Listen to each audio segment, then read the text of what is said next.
Bonjour à tous, merci d'être présents pour m'écouter.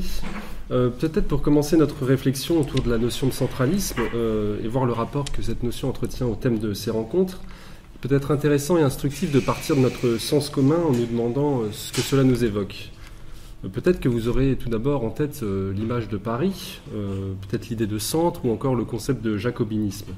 Le jacobinisme, qui je le rappelle, est le mouvement, l'état d'esprit, un esprit d'attachement pendant la Révolution française, un ensemble de principes, de revendications politiques, de liberté, d'égalité, et auquel on attribue aussi, peut-être un peu rapidement, la volonté d'instaurer un fort centralisme d'État. Pour d'autres encore, cette notion peut consister dans une forme d'autoritarisme, d'antidémocratisme, et peut même constituer une étape vers des États totalitaires. Il y a donc premièrement dans cette notion une dimension qu'on pourrait considérer de spatiale et géographique, puisqu'en effet, pour qu'il y ait centralisme, il faut nécessairement qu'il y ait un centre, c'est-à-dire un point particulier de l'espace à partir duquel les autres points se situent et entretiennent un rapport singulier. Deuxièmement, il y a un aspect historique qu'on peut retrouver avec l'idée que l'État et l'État moderne, c'est une construction sociale qui s'ancre et qui passe à travers des moments différents. Et troisièmement, parce que aussi c'est une organisation politique qui est par essence de nature à produire des rapports de pouvoir et de domination, le centralisme nous invite aussi à poser la question de la légitimité de ce pouvoir mis au centre de la vie sociale, c'est-à-dire de cette autorité politique. Que se passe-t-il alors pour la société quand elle s'organise autour d'un pouvoir central ? Est-ce le seul mode efficace d'organisation ? Et on peut aussi se demander, quand la société est contre l'État, n'est-elle pas en réalité contre sa centralité ? Si l'on propose maintenant une définition un petit peu plus formelle de ce qu'est le centralisme, on peut dire que c'est un mode d'organisation qui concerne principalement l'État et dans lequel le pouvoir décisionnel est détenu par une autorité centrale sans qu'il y ait de délégation de compétences à d'autres instances de pouvoir. On voit alors, quand cette forme d'organisation se confronte avec la forme de gouvernement du peuple par le peuple et pour le peuple qui caractérise la société démocratique, une première question se pose, qui est celle du rapport que ces deux formes entretiennent entre elles. En d'autres termes, peut-on concilier l'autorité d'un gouvernement politique central avec la volonté du tout social-démocratique ? Et même, comment est-il rendu possible que des sociétés, toutes entières, acceptent d'être gouvernées et d'être représentées autour d'un centre qui est le pouvoir d'État ?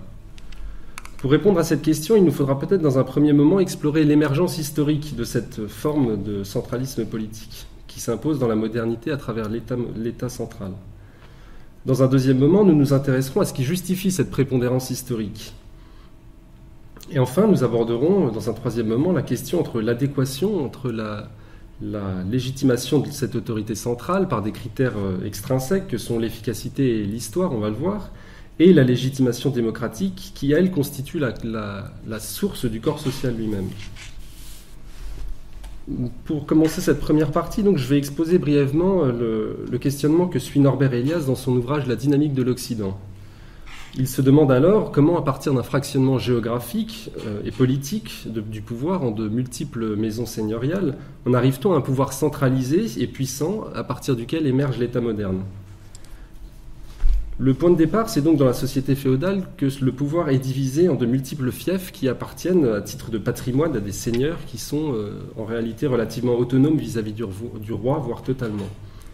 C'est donc dans ce contexte de fragmentation de l'autorité en de multiples maisons que s'exerce une concurrence forte pour le pouvoir. Par la suite, à la faveur de changements dans l'économie médiévale, le domaine royal, qui était au départ relativement petit et limité, va progressivement réussir à se doter d'une armée puissante et ainsi, à la faveur de conquêtes, d'arrangements et de mariages, réussir à s'imposer comme une autorité centrale réelle et non plus seulement symbolique.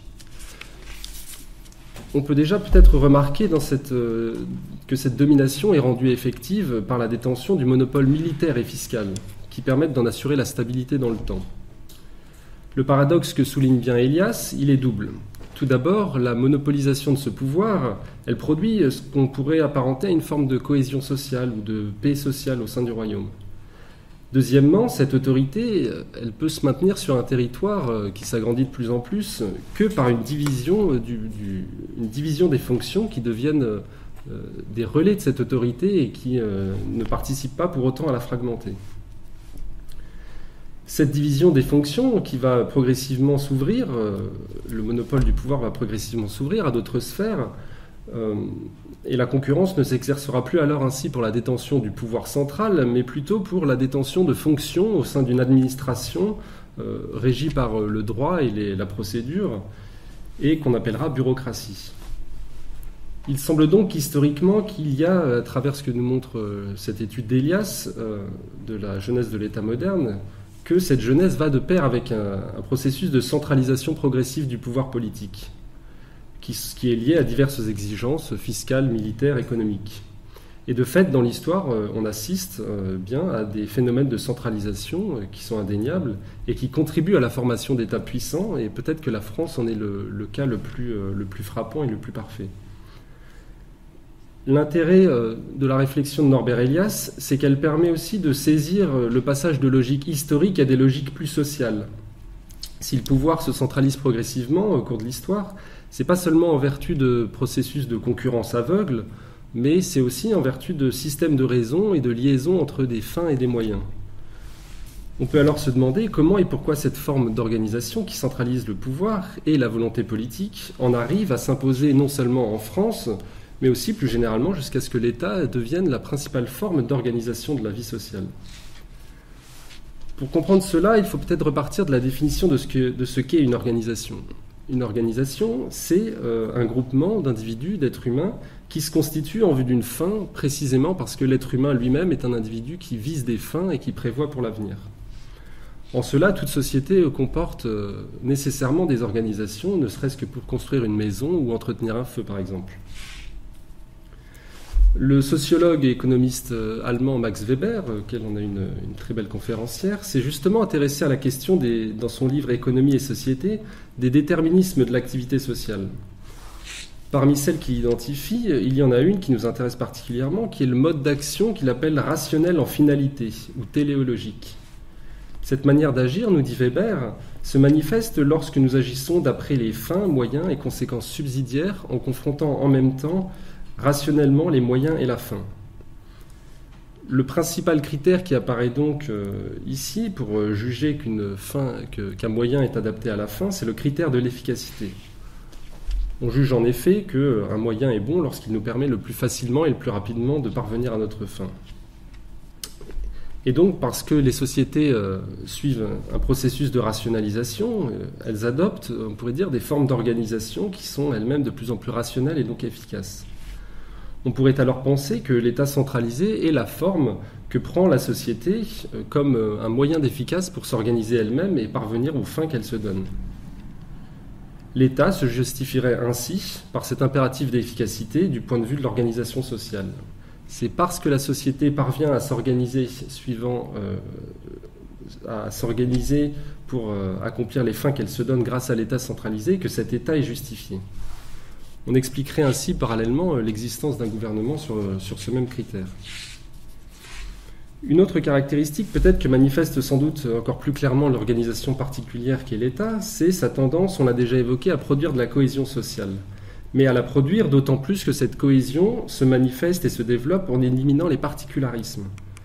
La question qui peut alors se poser est la suivante, c'est-à-dire que n'y a-t-il que le critère d'efficacité pour justifier et pour présider au maintien de cette forme d'organisation? Ne peut-on pas aussi envisager que l'État puisse, en quelque sorte, s'autonomiser? Ne constate-t-on pas dans toute organisation une forme d'impulsion, de voracité à s'étendre, à suivre ses propres fins, sa propre rationalité et sa propre volonté, indépendamment du corps social? On voit par exemple, et on sait très bien en France, comment l'État s'est progressivement imposé à tous par l'oppression, l'effacement des coutumes et des langues régionales, par l'unification. Si on peut y voir, ici une condition de l'unification des sociétés en peuples, par l'unification de la loi, des poids, des mesures, de la langue, on peut cependant peut-être pas occulter aussi facilement le mouvement même de l'organisation. La création d'une base commune de valeurs est certes nécessaire pour faire dialoguer les populations, mais le risque est quand même grand que cette unification produise en parallèle une forme d'uniformisation culturelle.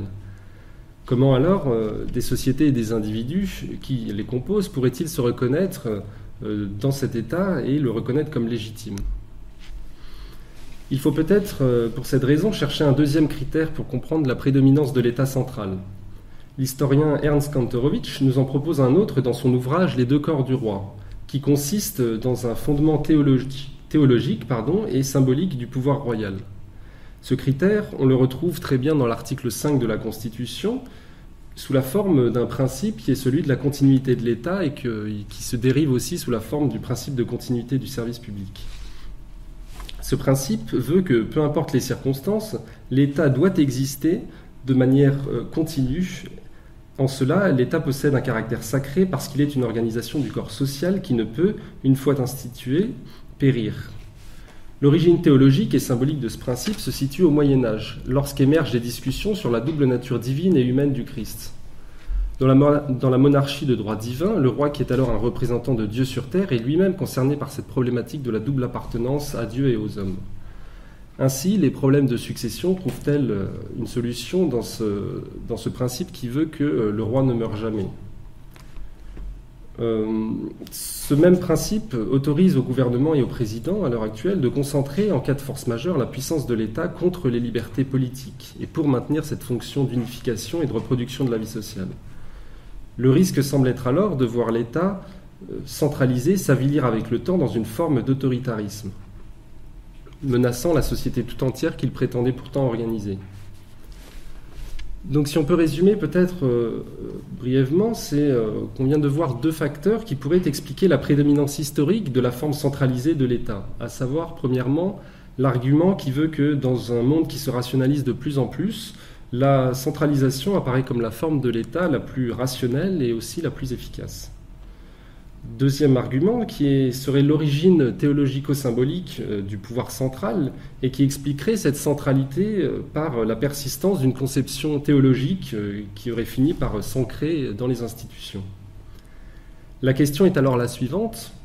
Dès lors que cette forme d'organisation vient à partir de la Révolution à se confronter à un idéal démocratique, comment est-il possible dès lors de fonder la légitimité de cet État central ? L'ordre politique du corps social démocratique, en effet, doit s'instituer à partir de lui-même et non plus seulement à partir de facteurs extérieurs à lui. Et dans ce contexte-là, le corps social n'est-il pas, par nature, voué à s'opposer à cet accaparement du pouvoir politique par l'État central ? Si le peuple s'institue d'abord lui-même, on peut considérer avec Rousseau qu'il doit le faire par-delà les intérêts particuliers. À défaut de se constituer sur un mode centralisé, il se constitue en corps politique unifié. C'est ce que nous dit Rousseau dans son contrat social, où son objet est alors de trouver une forme d'organisation, je cite, qui défende et protège de toute la force commune la personne et les biens de chaque associé, et par laquelle chacun s'unissant à tous n'obéisse pourtant qu'à lui-même et reste aussi libre qu'auparavant. Il s'agit en somme de réussir l'association politique sous la forme de la société, sous la forme d'un État qui ne soit pas une autorité extérieure. Cela est rendu possible chez lui du fait que les deux en réalité se confondent, c'est-à-dire que la société et le corps social unifié est l'État, c'est-à-dire la communauté de citoyens qui respectent les lois qu'elle se donne à elle-même et en même temps, en tant que peuple et souverain, est garante de cette autorité. Ainsi, cet État est le produit de la volonté générale qui est vu non pas comme la somme des volontés particulières, mais plutôt comme ce qu'il y a de commun entre toutes les volontés et qu'on peut considérer comme l'intérêt général. Reste que dans les faits, et concrètement, on ne sait pas comment se manifeste cette association unifiée. Et pour le coup, Rousseau rejette la représentation politique. Pour Rousseau, le citoyen ne peut pas déléguer son pouvoir décisionnel à une personne qu'il représente parce que c'est précisément cette volonté individuelle qui permet de le définir en tant que citoyen et de le reconnaître comme sujet moral. Donc, on pourrait comprendre chez Rousseau, en reprenant peut-être une métaphore, qui est que le cerveau, à savoir l'état central, ne peut jamais réussir parfaitement à se dissocier du corps social, ni même à le représenter, et non plus à prédominer sur celui-ci, sans risquer de le voir périr. Le central n'est en effet jamais le général. Comment dès lors maintenir l'existence de la communauté politique unifiée dans la réalité pratique et non pas seulement comme un idéal? Toute pratique, toute décision peut-elle être le produit d'une pure volonté générale qui serait abstraite du monde? Lénine a abordé à sa manière ces problèmes. On l'a parfois situé dans la lignée des penseurs de la Révolution française, et il s'est en effet intéressé dans son ouvrage « Que faire ?» à la question de l'organisation, non plus de la société dans son entièreté, mais du parti, non plus à partir d'une volonté générale, mais à partir de l'idée d'une conscience de classe qui serait commune. Celui-ci fonde tout d'abord la légitimité du parti central sur la nécessité d'avoir cette conscience commune. Et donc le parti permet de la réaliser. Il dit, je le cite, « La politique, au sens sérieux du terme, ne peut être faite que par des masses. Or, une masse sans parti, et qui ne suit pas un parti solide, est une masse disséminée, dépourvue de conscience, incapable de fermeté, et se transformant en jouet de politiciens adroits qui, issus des classes dominantes, se présentent toujours à propos pour mettre à profit des occasions favorables. » Donc, si on replace Lénine, ce qu'il est nécessairement dans une analyse marxiste de la société et de l'État, la lutte des classes constitue dans cette analyse le mouvement de l'histoire qui peut permettre d'envisager à la fois la fin d'un capitalisme dévastateur, mais aussi la vision d'une société juste et réellement égalitaire. Lénine cherche alors à résoudre le problème non seulement de l'efficacité, mais aussi de l'unité de la classe contre un ordre capitaliste qui est vu comme injuste. Les travailleurs, ainsi, parce qu'ils doivent lutter efficacement pour leur liberté, et doivent, selon Lénine, adopter une forme d'organisation qui serait en quelque sorte une synthèse entre un État centralisé et une prise de décision démocratique. C'est ce qu'il appellera le centralisme démocratique. Cela consiste dans l'acceptation de deux principes. Tout d'abord, des élections dans chaque degré de l'organisation, ce qui suppose donc aussi une libre discussion dans ces assemblées. Et en deuxième principe, l'obéissance stricte et quasi militaire des décisions et des échelons.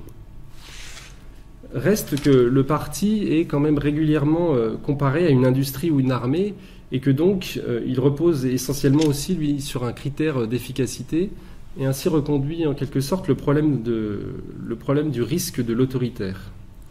Toutefois, malgré cette limite, le parti que théorise Lénine ne reconduit pas certains problèmes véhiculés par l'État. Dans sa conception, l'État, loin d'être le fondement d'une paix et d'une cohésion sociale, est à l'inverse un instrument de domination qu'il s'agit de se réapproprier par la révolution. On pourrait peut-être conclure en disant que s'il apparaît que l'État centralisé prédomine aujourd'hui comme forme d'organisation de la vie sociale, cette centralité repose en grande partie sur des fondements, on l'a vu, comme l'efficacité ou le théologico-symbolique, qui n'ont pourtant pas, en dehors des lectures et théories socio-historiques de l'État, de réels fondements. Et on peut préciser que ces théories n'ont d'ailleurs pas pour but de fonder l'État, mais plutôt de l'expliquer. Plus encore, les fondements qu'on vient d'évoquer prennent lieu dans des États qui, pour la grande majorité, se reconnaissent et assument pour eux d'être démocratiques. Or, cet idéal démocratique, précisément parce qu'il trouve sa légitimité dans le corps social et général, ne peut pas, par conséquent, diviser ou centraliser l'autorité, sans diviser ou centraliser la société tout entière. A l'inverse, on pourrait aussi légitimer l'organisation centrale par l'idée de l'unité d'un corps social qui, pourtant, peine effectivement à réaliser pleinement la volonté générale, quand bien même l'État laisserait place au parti. Je vous remercie de m'avoir écouté et je vous souhaite un bon week-end et une bonne fin de rencontre de Sophie. Merci.